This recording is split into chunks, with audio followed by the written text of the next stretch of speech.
Gihagit ni Vice President Sara Duterte si President Ferdinand Marcos Jr. nga palawman pa ang investigasyon sa gingong korupsyon sa school building program sa Department of Education. Matod ni Duterte, nyaging tuig pa siya sige og sugyot niini kang Marcos Jr.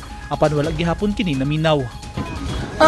Unang-una dyan, dapat kontrolado ng President yung budget.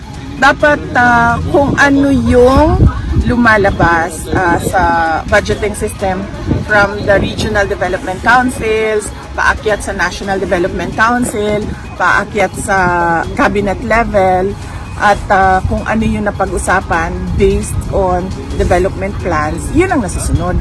Dapat alam talaga ng Pangulo kung ano yung laman ng budget. Pangalawa dyan, dapat hindi pumapayag ang Pangulo na pakialaman ng legislators ang budget.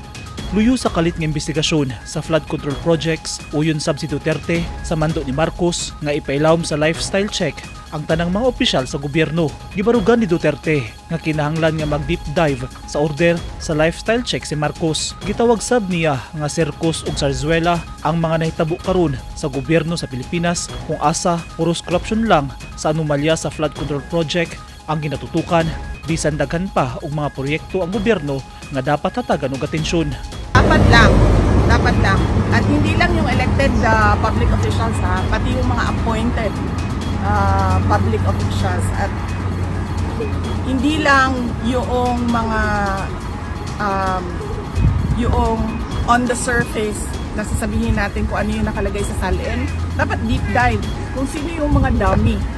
Ilabas yung mga dummy ng mga public officials. Dugang sa Vice Presidente, dili lang korupsyon sa mga anomalya nga ghost flood control projects ang ginaimbestigahan ni Marcos.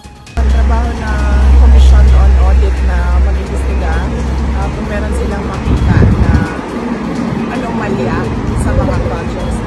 So based on their audit or based on investigation sa DPWH, kung hindi man dahil sila yung iniimbestigahan based on NBI or the special committee ng DOJ na mag-imbestiga, dapat talaga pagpanagutin yung mga public officials at yung mga contractors ng ghost projects at ng substandard projects dahil delikado yun sa mga mamamayan. Midumili na nga muhat og bisan unsa nga libreng advice si Duterte kang Marcos mahitungod sa pagbatok sa korupsyon sa Pilipinas. Kung seryoso talaga ang administrasyon sa paghabol about sa korupsyon, tingnan nila yung buong budget ng 2024 at ng 2025. At hindi lang yan, huwag tayo tumigil dyan.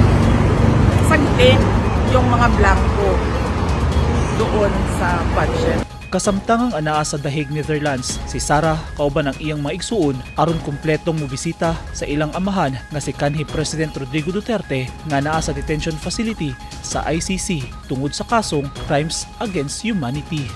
Eugene Hinutan, Newsline Philippines. Stay safe.